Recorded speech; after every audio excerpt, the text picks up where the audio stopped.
Hey guys, it's Amber. I know you're not used to seeing me on this side of the video. I'm normally behind the scenes showing you my scrapbooking tips, but I'd like to start a new series about simple tips for scrapbookers with hybrid scrapbooking. I often get questions about working with Photoshop or working with a silhouette or a Mink machine, and I'd like to start a small series on my YouTube channel answering questions for people that have questions about using technology. If you have any specific questions that you would like answered, please leave them in the comments.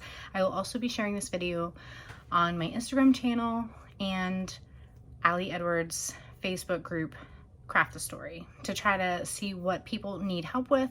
And then if I have enough content, I will do a small series answering questions, sharing videos on how to recolor things or edit things, or I get questions about dragging and dropping photos onto a canvas in Photoshop to print, anything, you name it, please let me know. I'm not a wizard by any means, but there's a lot of things I can do and don't even realize that I'm doing it that other people may be confused on or just don't have a lot of knowledge. So please let me know and hope to hear from you, and thanks so much for watching.